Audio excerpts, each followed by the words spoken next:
people who have no money down. That's right, no money down. They are located at 6385 North Federal Boulevard with great auto inventory. Give them a call at 303-298-1155. That's Magic Financing, features Mongo the Magician. They're open Monday through Friday till 8 and Saturdays till 7. Check them out. That's Magic Financing. Call them today at 303-298-1155. Tell them that you heard about it here at KUHSdenver.com. Also, visit us at www.magicfinancing.com.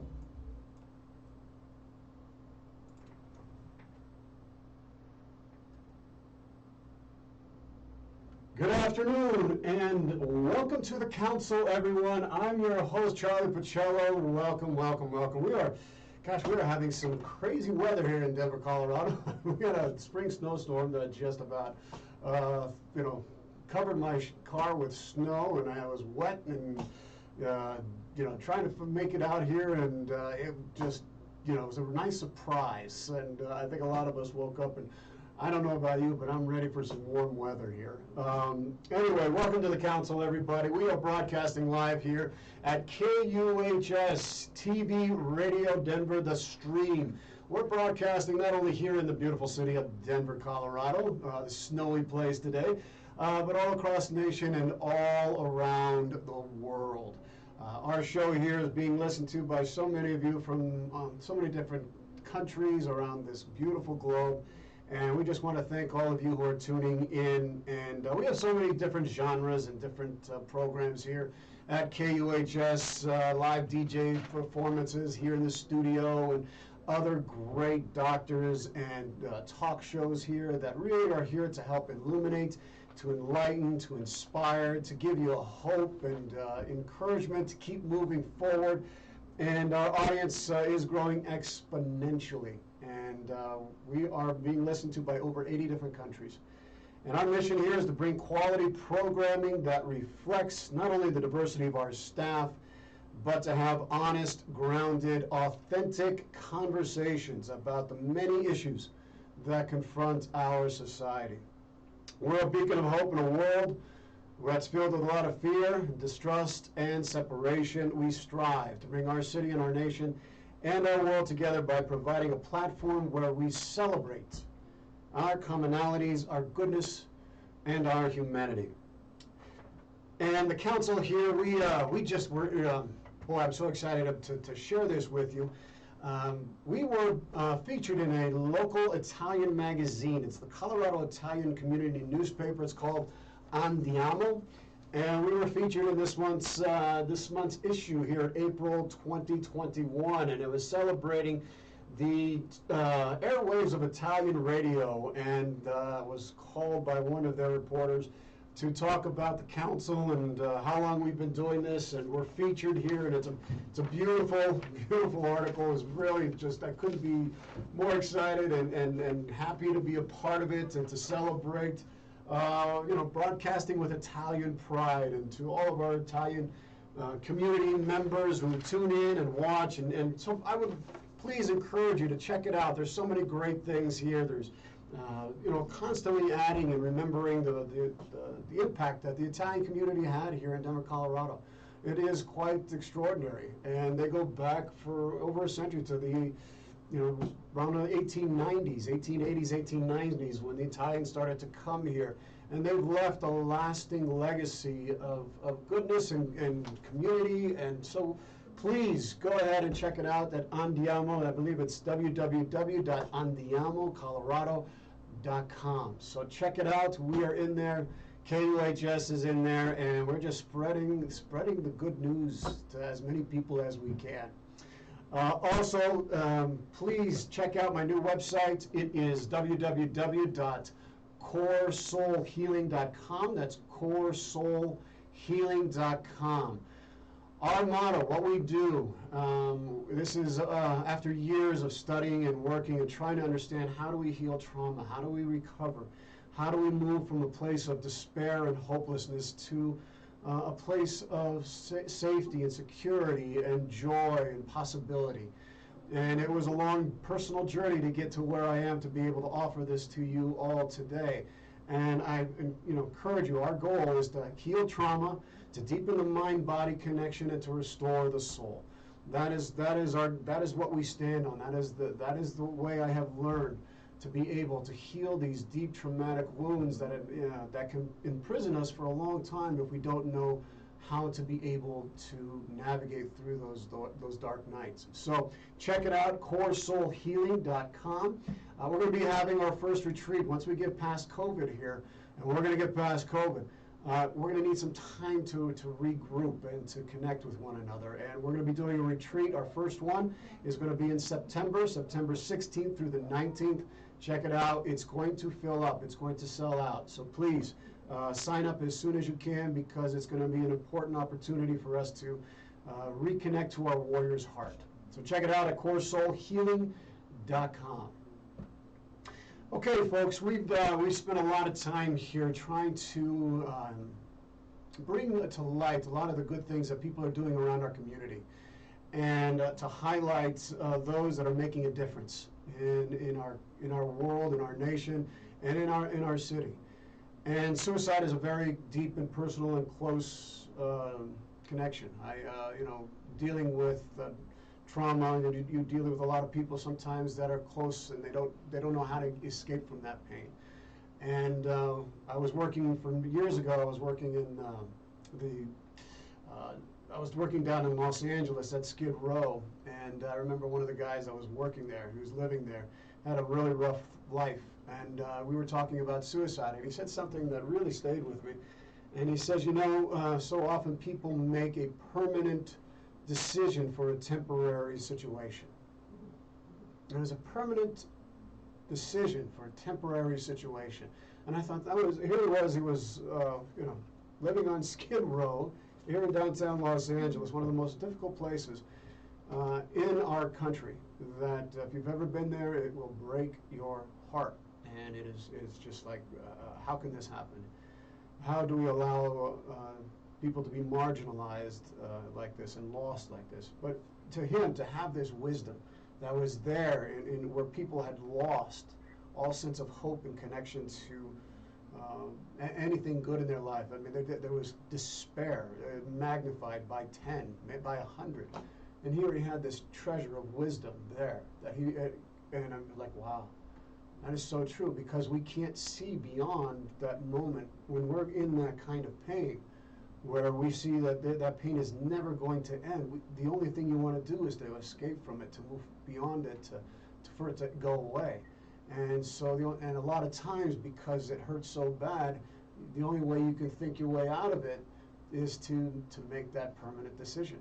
And it is a temporary situation if we can get people to understand that this is we need to be able to move through it, and they need to know that there are people out there that care about you, to help you so that you can learn whatever it is that you need to learn, so that you can get the support and the community that can care for you and give you the hope that you need.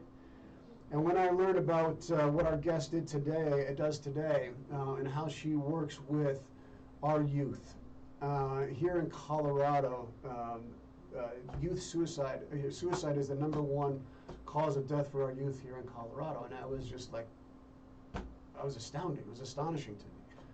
And what they do and the hope that they offer, the Second Wind Fund offers, I wanted to bring them on the show as soon as I possibly could to inform you and all of you who listen to the show, because as we move out of the crisis that we're in, there's going to be a need for us to be able to know the resources that are available, because these things are going to come to the surface. So let me introduce to you my guest. Her name is Kimberly Bowe. She is the program director for the Second Wind Fund, in addition to being a licensed professional counselor, dance movement therapist, author, and volunteer. She received her master's in somatic counseling psychology with a concentration in dance movement therapy in 2011 from Naropa University. Since graduating, Kimberly has been fortunate to have worked and volunteered with and for several great organizations in roles such as co-director, community outreach specialist, and group leader, working with multiple populations, including veterans, youth, caregivers, elders, and people diagnosed with Alzheimer's disease. Kimberly is passionate about volunteering, giving back to the community, and building strong bonds within communities. Their website is www.thesecondwindfund.org. Again, that's thesecondwindfund.org. Welcome to the council, Kimberly. Thanks for having me. I'm excited to be here.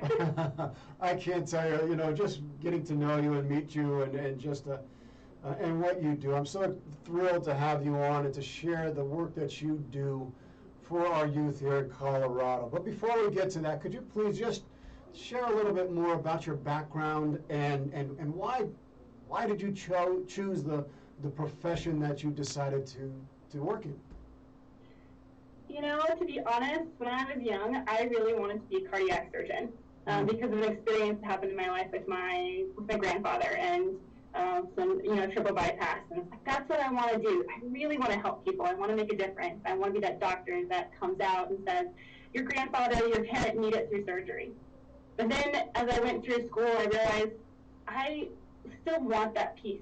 And I want that relationship with people. I want that time to develop and have that connection. And that's how I came into counseling. I also have a background with dance. And so I was like, oh, look, dance is in therapy. I can combine my love of dance, my love of being with people, my passion for neuroscience and biology, and all of these into one unique piece and be able to build relationships and help people.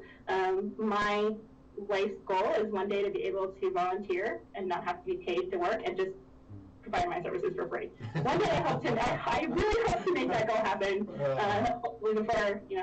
before too long. That's a goal. That's a great goal. I mean, it is, and I think anybody who has an empathic heart and who does this kind of work and is a healer at heart. I mean, that's it. We want to be able to do those kinds of works without having to really charge for those things and to be able to volunteer. That's beautiful. And could you share just a little bit more about what dance therapy is? I mean, how did you find that? And how does that help people when they're struggling with some of the problems that you see in your work? So dance therapy is what we call a creative arts therapy. It's in the line of art therapy, music therapy, dance therapy, psychodrama, all these wonderful modalities that people can take advantage of. Dance therapy is basically the psychotherapeutic use of movement to promote healing. So it's based on the fact that the mind, the body, the spirit, they're all connected, right? You can't take it apart. Movement is a language for us. And it's right from the moment that we're born, even in utero. You move, we express, you can tell, like I'm very expressive with my hands too. I like to express. I like to use my body to show that, right? So dance therapy utilizes that connection, right? So working with someone who's got trauma, for example, this isn't my story. I borrowed it from one of my teachers from grad school, but I thought it's a good example of what a dance therapy can do. My teacher was working with a client who had been attacked by somebody who was wearing a red sweater. And working with some traditional forms of therapy wasn't working for her. Therapy does great things for her, but sometimes you just need different modalities, different people. And my teacher had noticed that she had this little tick in her shoulder. For her shoulder, like you can just kind of just lift up every little bit. And so what my teacher did was help her to sequence that out, and it found out that she wanted to punch her attacker. And once she sequenced out that punch, she was able to work on her healing a little in a different way because her body had not been able to sequence out what it wanted to do. So accessing the mind and through the body was a great tool for that person. And that's kind of in a nutshell what dance therapy is. It's using the body as a way to heal. Yeah, and when people have been traumatized, a lot of times that trauma gets locked in the body. We are prevented from acting and moving and having an agency to prevent whatever is going on, and so we get locked up and we get frozen in that moment, in that period of time.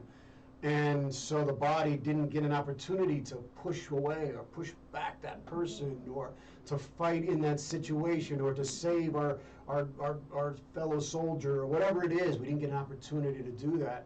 And so we end up having a tic, and so the body, moving that body in that way, helps us to get back here and gives us an opportunity to have the agency to move through that in a way we didn't get to when that trauma happened.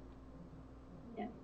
There's lots of great work to back that up. Now you got the gut brain. You got the work of Candace Pert and Porges polyvagal theory that really started to back up what the body and a lot of us do innately, right? That there's healing within us. Yep. Well, and I've spent a lot of time doing drama therapy, drama healing, because that was one of the things that, because it was an opportunity to be able to connect to a story that wasn't necessarily my story, but I could put myself in somebody else's story, and I could be able to connect to all those emotions and feelings, and I was lifting it up onto the stage in a way that enabled me to take my suffering and bring it up to another level, to a level that allowed for that communal understanding of how we heal together. And so by sharing that in meaningful ways, we end up healing our stories, and dance and movement is so critical to that, as you know. I would never disagree, right? I mean, and what you said too, I think you also hit on the topic of being witnessed and who we are, right? That's also such a huge piece to it as well. It is, being seen. You know, a lot of the times in those moments, you know, when trauma is pre-verbal, and so it happens when we don't really necessarily have the language or to be able to articulate what actually happened to us, and then there was no witness, and we feel like we're not being seen, and then there's shame connected to that, and then there's this sense of not being worthy. I mean, there's all kinds of things that get connected to it. And so dance and movement and drama therapy and the expressive arts therapies allows us to break free from that. It's this movement towards freedom and agency, and I love it. We could have a whole show on that. But our show today is talking about a very, very important issue, and it is centered on suicide prevention, and particularly our youth. And you know, recently, I think it was last week, the CDC came out with the number of deaths that occurred last year. It was an increase to like 3.3 million. The significant increase came from COVID. COVID was number 3 on the list, behind disease and cancer, and suicide actually dropped to 11th. And even though suicide fell during the pandemic, that seems very counterintuitive. Kimberly, why do you think that there was a decline in suicide? So this is such an interesting question, and it's the question I think is kind of being debated and talked about within the community, because it is the second year that the CDC has showed a decline in suicide. What's so interesting is that people aren't sure if it's actually masking something. It's actually, there's something else going on underneath there. So for example, in the past, like after World War II, some studies have shown that suicide tended to decline after a tragedy, like after a natural disaster or something to that effect. But then also with some of the CDC data as well, we're also not sure what factors play into that, right? Some of the you know, everyone thinks that home maybe took away some of the isolation, being with somebody. If you were fortunate enough to be with somebody, so you had a protective factor in decreasing the social isolation, decreasing the isolation.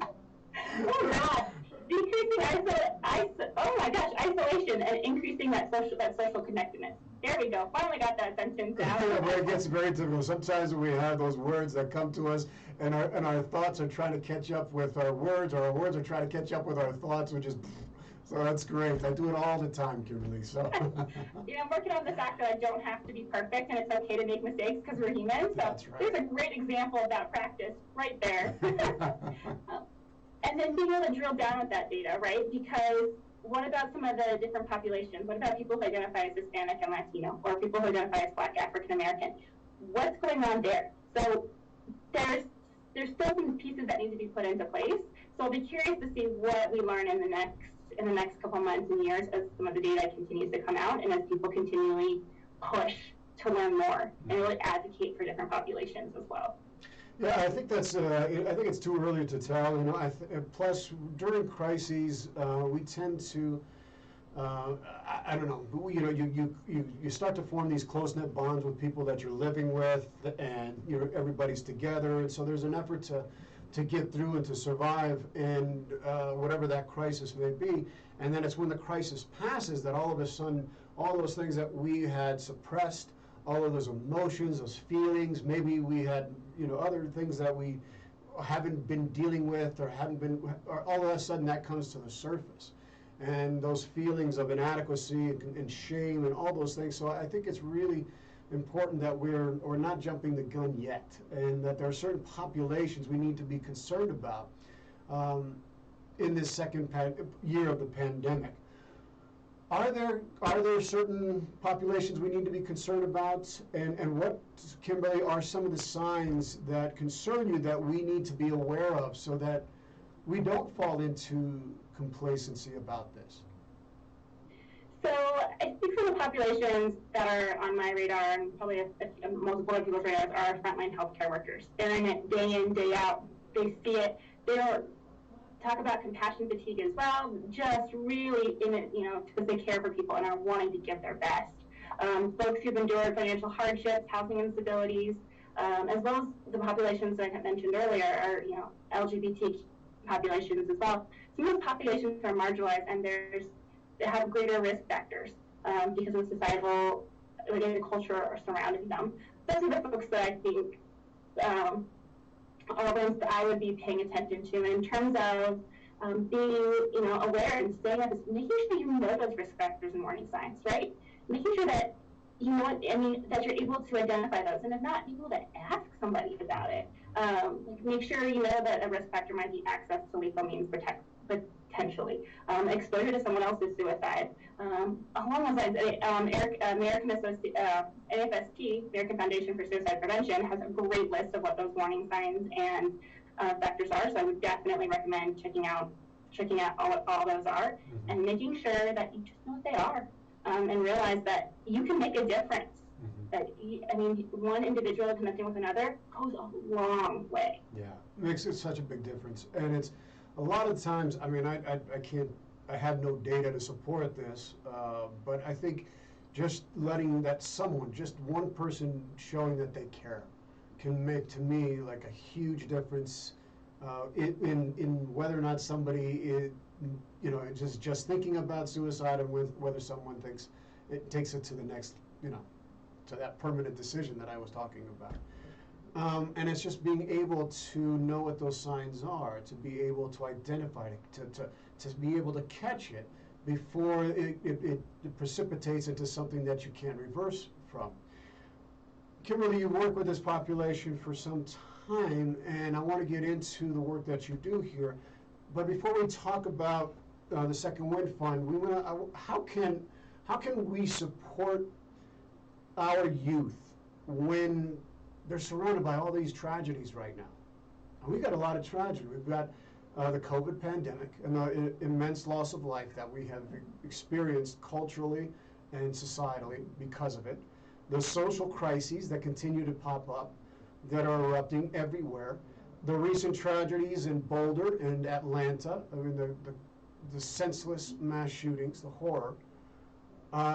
And these young kids are trying to process it in an environment where they may be carrying huge burdens of grief and sadness and fear and rage and hopelessness, and they may not know what to do with it. How can we help them? I think the first step was right there, was acknowledging that that's there. Knowing that there is a lot of grief and pain and anger. And then I think the second step is to give them space to talk about it. What's going on for them inside? Where every emotion is welcome, like where that rage is, like where that anger, where that it's honored and validated for those feelings. And then to be able to talk about it with them in an age-appropriate way, right? So part of what makes things difficult for kids is they don't know or they don't understand. So give them something to grapple with, right? But again, age-appropriately, so that way they can ask questions and you can work with them on it, right? Because they need the support. We're we as caring adults want to be there for them. And this is one way we can, by being that good support, that listening ear, that I'm here for you. The National Traumatic Child Stress Foundation Network has great resources for parents about how to listen and work with some of these topics as well. The other thing I would say too is find out what would be helpful for them. Ask, like, hey, what would be helpful for you? Would it be helpful if we walked and talked? Would it be helpful if we got you to see a counselor? Would it be helpful? What is that for them? Really giving them that voice and empowering them to advocate for themselves too in the midst of all this. I think that's, and it's really helping to, and I just want to add to it, it's helping to build these bonds of trust with them. And knowing that every child's going to be different, and tuning in to what it is right for them, and being able to help them to process it. And it's, a lot of it has to deal with the sense of feeling safe.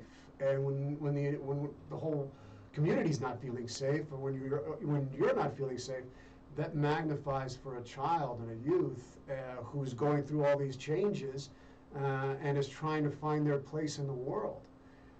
And Kimberly, I think it's so important to establish trust. You've worked with this population for a while. How important is it to establish trust with our youth as a counselor? And is this a vital, critical ingredient in helping them to be able to open up to whatever it is that may be troubling them? Yes, if I could shout this from the treetops, I would, because trust is such a huge, huge thing. I think one of the ingredients in a therapeutic relationship is building that relationship, that trust, that mutual respect. So that way the youth feels comfortable to share some of those things, right? They need to know that if I had a youth sitting in front of me, they need to know that no matter what they say, I'm able to hold that space for them and say, you know what, yep, I'm here for you, let's go. To the darkest of dark to the lightest of light is both. And I think that's the other thing that gets forgotten too, is that sometimes people forget how to hold even the lightest of the light, the positive thing. So to be able to be with them in that spectrum and say, yep, once again, I am with you, let's go. Or I will stand with you in this space. So being able to build that rapport and build that trust is such an important thing, because another reason is because of the fact that, let's say that there is a chance where there's a disconnect, right? Therapists aren't perfect. We may miss it. It happens. It's all in that repair, right? If you have a trust and you have that solid relationship, you can repair it. Otherwise, again, that may not work. And so we want that trust and we want that stability and that safety within that relationship. It's so critical. I'm so glad that you wanted to shout this from the roof and let everybody know about it, because it is. I mean, it is the critical element. It is something that we can have all of the tools, we can have all of the information, we can have all of the resources, but if we can't establish trust with the people that we're working with, none of that, in my opinion, based on my life coaching work, you can only take them so far, really, because why are they going to trust you with their secrets? How are they going to be able to let you know what's really good, their demons that's going on inside of them? Kimberly, when I looked at your website and I went on it, and there's so many resources that are right there, but on what your website states that suicide, and this is a quote, "Suicide is the leading cause of death for youth in Colorado," end quote. And when I saw that, and it was italicized, it just really made me really, really sad. Like, wow, and I don't think a lot of people here in Colorado know that, and they need to. And but I just wanted to ask you, why is this true? Why is this happening here? To be honest, I wish that what you said wasn't true, that suicide wasn't the leading cause of death in the state of Colorado. I more than anything wish that it was non-existent. And I'm not sure why that's the case. What I do have a hypothesis about is that I think it gives us a chance as a community to come around our young people and do something for them. I think at the core, we all fundamentally want to help our communities, each other, but that's an innate piece of us. And so this gives us that opportunity to do that, to say, what can we do for these youth? Can we create different programs for them? Can we come alongside them? Can we be a trusted adult? So it gives us these different opportunities to change that, which is what I think we all want to do. We know that every life is precious. From a 4-year-old to a 99-year-old, every life is precious, and every life has something to give. And we want to see that come to fruition in the world. So I think it gives us that opportunity to say, you know what, let's do something. Let's change this statistic. Because guess what, Colorado, we're coming. We're changing this. Yeah. What is some of the age range that you deal with at the for the youth suicide prevention? How youngest to oldest? What's the age range that you? So our organization, specifically 19 and under, the average age of referral that we see to our nonprofit, our agency, is 12 to 13, and that's been pretty consistent throughout the few years. So that middle school age range. The youngest we've ever seen, though, is a 4-year-old. So this is to me, this is baby, a 4-year-old contemplating suicide, and the behaviors of a 4-year-old aren't necessarily what it is for like a 12 or 13-year-old, where you might be having somebody express suicide ideations. Like 4-year-olds have more behaviors, right? Yeah. Like banging their head against the wall, running out into the middle of the street. They're asking for help, just in the language that they know.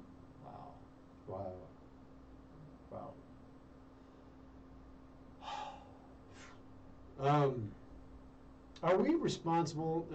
And when I hear those, I can't imagine. I think of the innocence of children and the beauty of it. I mean, when you're a kid, you're supposed to explore life and let the wonder of life, the innocence of life, the awe, to take over and captivate, and the curiosity.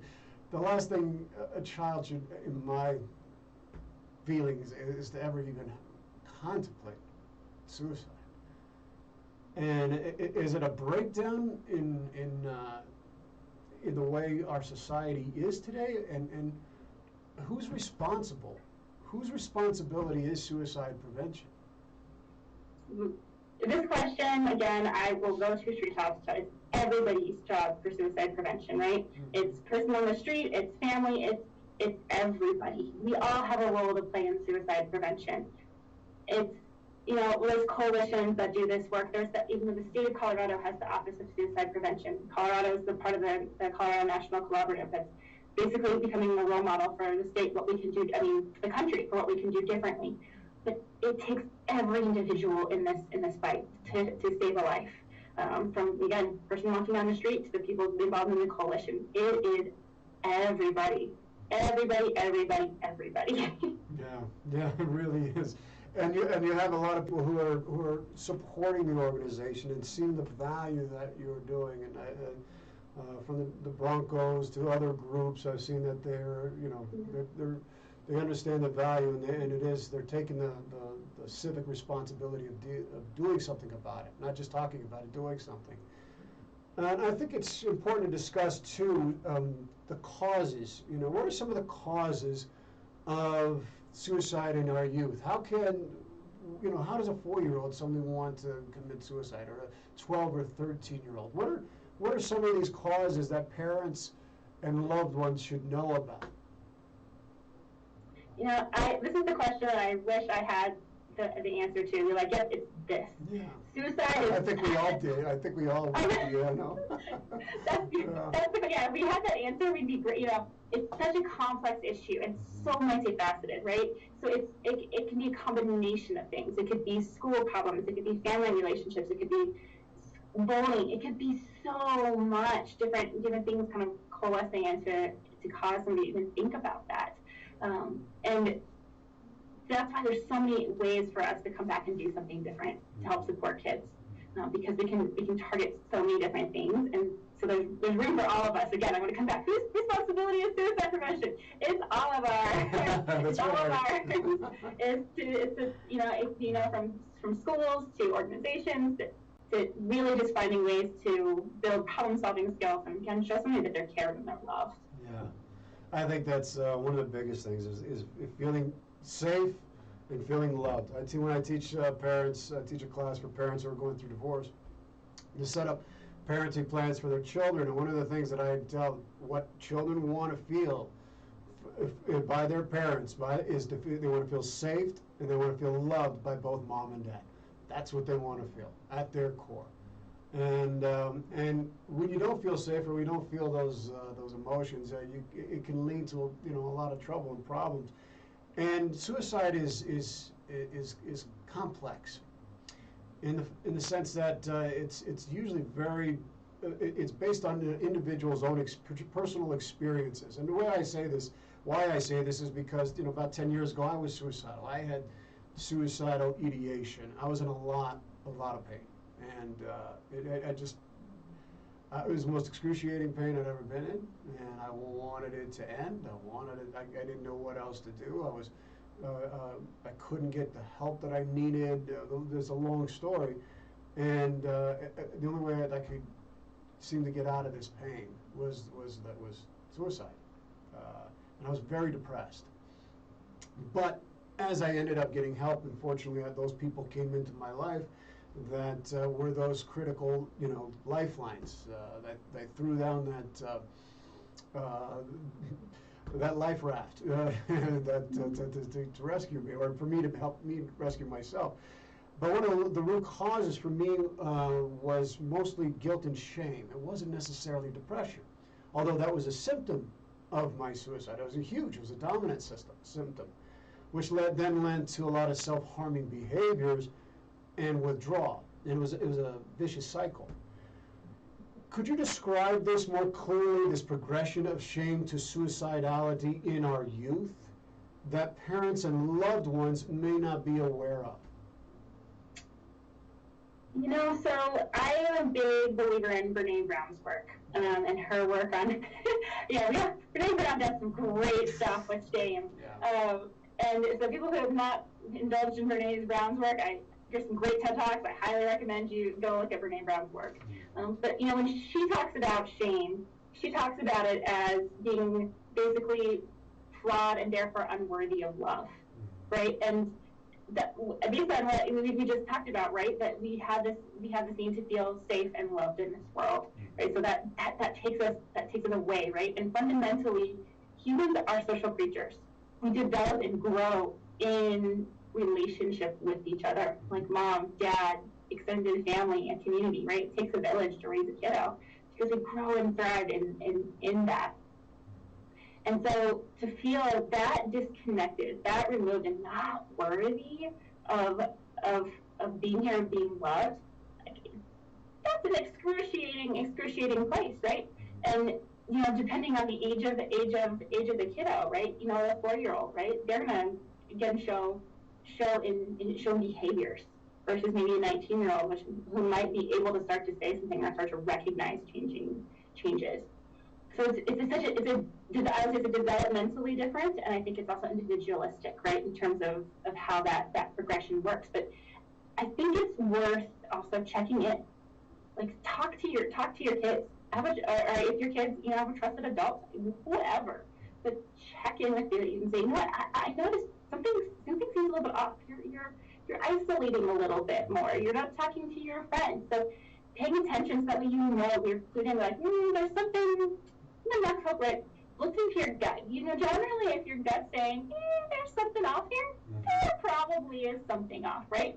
And again, that bid for connection, right? If shame is that unworthy of love, and you come in with something different and saying, hey, guess what? I'm coming in with love. You're combating that right then and there in that moment. Well, and Brene Brown says, empathy trumps shame. It overcomes it. Shame cannot survive, or cannot empathy, compassion, love, kindness. It can't. It can't survive that, which is the antidote to that shame. But we have to pay attention. We can't just put blinders on and pretend it's going to go away. If our child, or if there's a child we know is in trouble, we can't just think that it's not. We've got to know what the signs are, and we have to be able to be willing to address those things as they come up. And I think it's really important for parents to know what they can do. And if it was one thing, what do you think is the most important thing, Kimberly, that a parent or a loved one can do if they suspect that their teenager or child might be considering suicide? Do they bring the issue up, or what can they do? Oh yeah, bring it up, right? Yeah. There's this huge myth out there, and there is research to back up that this is a myth, that bringing up the topic of suicide puts the idea in somebody's head. It is so not true. You took away one thing from what I said, take this away, and that is a myth. You need to bring it up with your child directly. Are you thinking about suicide? Are you thinking about hurting yourself? Ask it. That's actually a great relief to people to know that somebody's, again, seeing them and seeing they're in pain and asking not to care. If they're not, they're going to say no, which is fine. But if they say yes, you've opened a door, you've opened a conversation. And as we were just talking about empathy, bringing in empathy and compassion, and then listening, right? Giving some validation to what's going on for them. I think Renee does a good job of talking about the difference between compassion and like silver lining or like sympathy. Like the silver lining in this video, you'll have to watch the video, but this little animal character draws a silver lining around a bubble, right? And instead of doing that, sitting there with them, so going to that place in yourself of saying, I know pain. It may not be your pain, acknowledging that it's different, but I know pain, and I'm going to be in there with you, instead of saying, instead of saying, it's just a phase, you're going to get through it, right? That's going to shut somebody down. Open them up. Give them that permission to say, yes, I'm in pain, help me. And then if you're struggling with what to do, use Colorado Crisis Services. It's a wonderful service, 1-844-493-8255-TALK.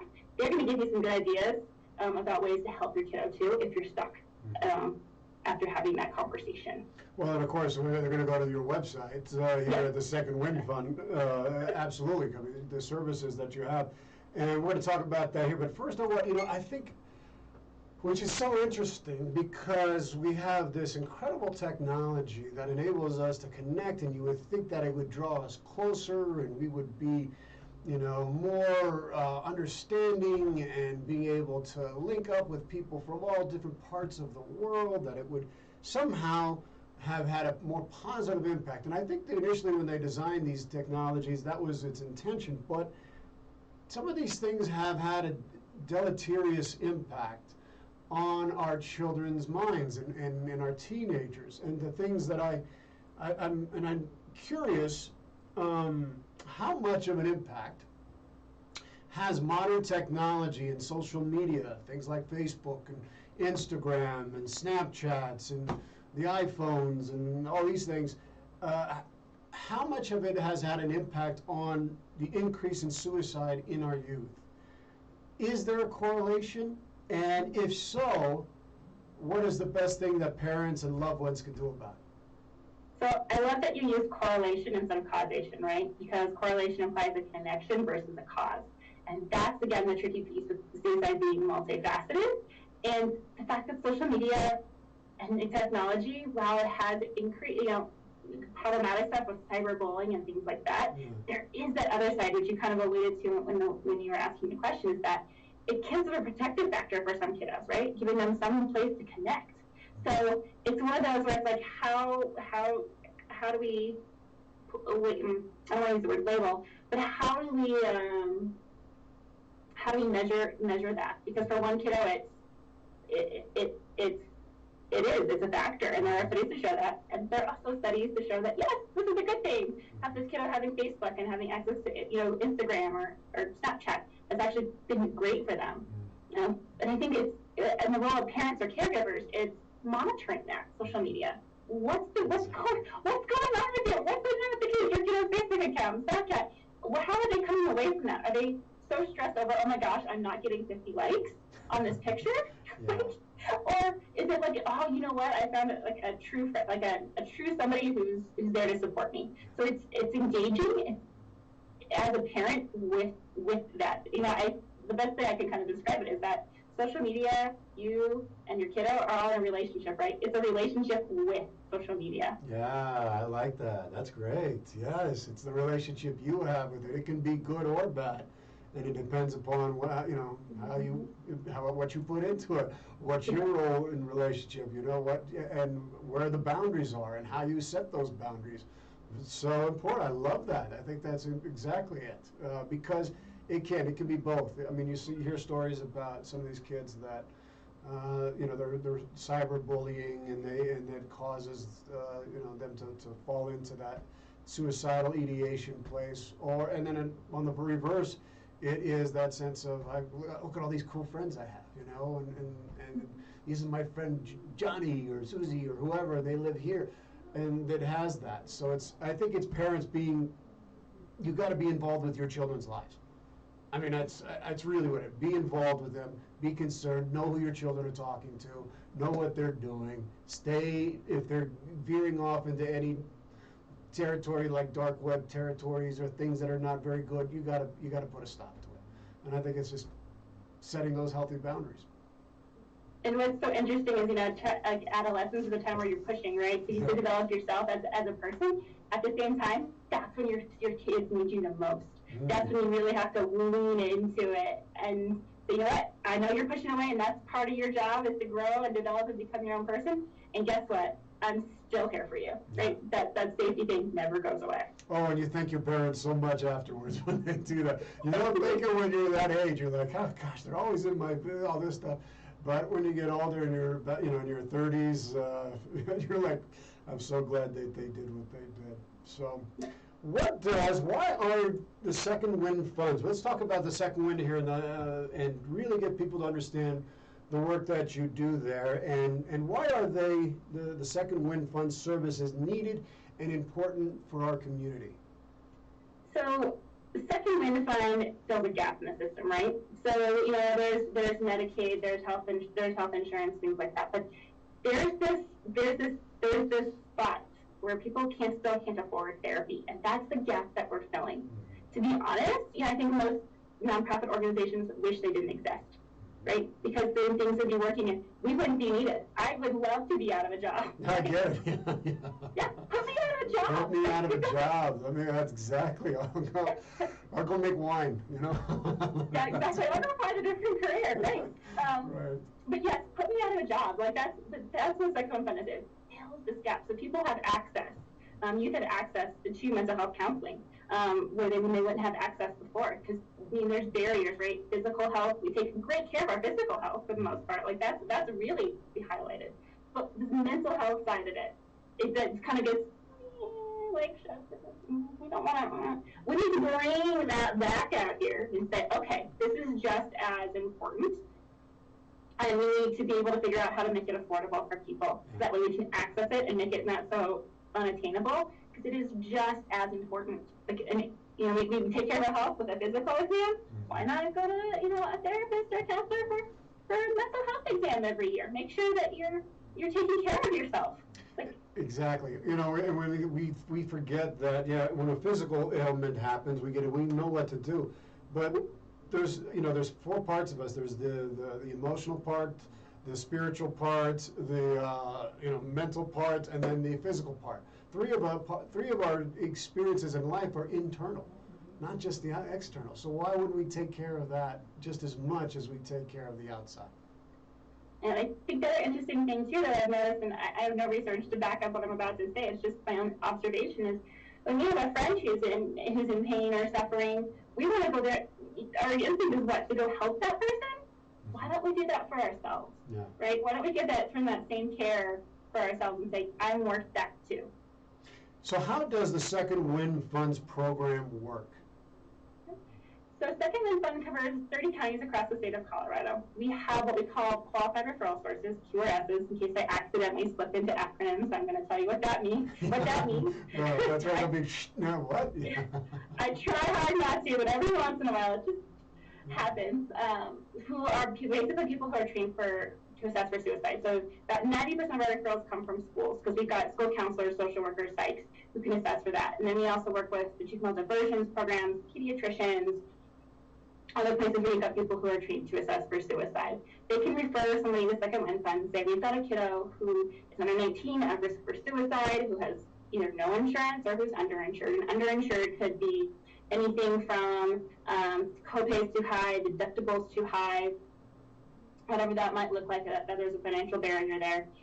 They fill out an online referral form. We look it over and say, yes, this kiddo's a good fit, and email back the QRS the paperwork and the list of therapists that are based on the needs of the kiddo, right? So if kiddo has suicidal ideation, is also working with substance abuse issues, we're going to pair kiddo with therapists who are also work with substance abuse issues and are in that student's location. We're not just going to send back a generic list. Nope, this is specifically tailored to this kiddo. And then the kiddo's family gets to choose which therapist they want to see. When we talked about trust earlier on in this conversation, here's where it comes back into play. You need to have a good relationship. So that's why we're not going to choose for. We want the family to choose who they feel like is the best fit for them. And then the kiddo gets to work with that therapist for up to 12 sessions of therapy, paid for by us. The family sees no bills whatsoever. They don't have to deal with the financial side of it. That all is handled by us. And we do screen and vet our counselors so that families know that they're working with therapists who are experienced with working with kiddos at risk for suicide. And I do switch back and forth between counselor and therapist, but they're pretty much the same thing. It's just two different words for the same thing, just to clarify. No, that's important. But the fact that they, you're helping those that you just can't afford it and that need it, and they're actually the ones that really probably need it the most is the ones that can't afford those things, and so if the parents not having to worry about that is such a huge thing, and they can actually give their kids the help that they need. A lot of times I think parents sometimes or loved ones feel like there's nothing out there that can help them, and they want to help their child, but they feel helpless to that, and this is such a lifeline. That I think so many parents would be grateful to hear, and that are listening right now, that are so grateful to learn about you and your work. Now, what if a student or a family is resistant to counseling? How do you help them overcome that resistance? So I have a lot of QRSs, qualified referral sources, who do submit the referral and say here, they offer it to the family and say, here, this is an option for you. Mm-hmm. The other thing too is that, we can't actually force anyone to go through, follow through with counseling, but we can suggest other things, other resources that they might be able to utilize, right? So, depending on the county where the kiddo looked at, they can potentially say, have you thought of looking over here for right now as a resource to kind of support you in the interim, and then know that referral is still there. So that's kind of the cool thing about our referrals. If the quality referral source puts that referral in and the kiddo's like at 4, and then it comes back and use it until they're 16, it's still good. It doesn't expire until the kiddo turns 20. So it's still there for them, and it will always be there for them as that resource. But we can definitely come up with other ideas for supporting families too, because if some people have other needs that maybe we need to focus on first, but it's still there for them. So great, so fantastic, and I know certainly when we're beginning any kind of something new, or a child is engaged with something that they don't want to do, but they have to do it. They engage in a lot of negative self-talk. This isn't working. This isn't that. I don't want to do this. And so it's almost that they're sabotaging themselves from the help that they need. What can we do? How can we handle the negative self-talk in kids? Not just for this, but also for other things as well. I think for me too, so I want to speak from a place of I, because I'm still personally also, still have some negative self-talk that I'm still working with too. So I think, if we can work with our youth too, right, to help them learn something different, so they're not, it's a great thing. It's a great thing. It's true. I also kind of wrap the discussion because we just filmed something for the Denver Broncos about negative self-talk, about what that looks like and how to recognize it. And identifying it again is the first step, right? So identifying that self-talk. A lot of it happens internally, but sometimes you can also catch it externally too, right? So, you can hear it, I suck at everything. So like they're magnifying it or polarizing it. Like if I can't do it this way, then it's not happening at all. So you've got that kind of that polarizing piece of it. So learning to recognize what negative self-talk is and then gently helping to reframe it. right? There's a way to reframe this. Like, instead of saying, I suck, I can't do this. Well, let's check in. Is that actually true? Let's do a litmus test to this. Well, let's see, you've done this in the past, you've done this in the past, so let's see, is that really true? So check in on that. And then helping them to reframe it, right? So you don't suck as a person, maybe you struggle with doing this math problem. I'm just picking a simple example, but so I need to work on my math skills, and I know I have the skills to do it, right? So figuring out how to reframe it for them, so that way they're practicing good, healthy habits right from the get-go. Absolutely, and turning that into some kind of motivation. Instead of seeing it as an insurmountable obstacle that we can't overcome, and that is a negative mark on who I am, I'm using this as a motivation to overcome that, and whatever things that I can do, and to connect to the people who can help me to overcome that, so that obstacle gets smaller and smaller and smaller, and before you know it, I've overcome that, and wow, the character and the sense of self-accomplishment and esteem that is built to help somebody build their self-esteem. And I think it's so great, that you're doing this with the Broncos and others to help them to overcome that negative self-talk. And I think what often gets overlooked is the importance of understanding the triggers that make us feel good about life. We always talk about the triggers that make us feel terrible and this and that and sad, and we tend to focus too much on the negatives. How important do you think it is for us to acknowledge the triggers that make us feel good? It's so important, right? That's kind of what I was talking about earlier, right? The light, like the light is the light, right? Sometimes we have a hard time holding that too, but we need to remember what makes us happy, right? Because if we're working with a kiddo, like, his school all the time, or work, go, wait, where's play? Where's that piece that gives you joy? Learning that skill at an early age also helps us as an adult, right? Translates into self-care. Yeah. And self-care as a kid.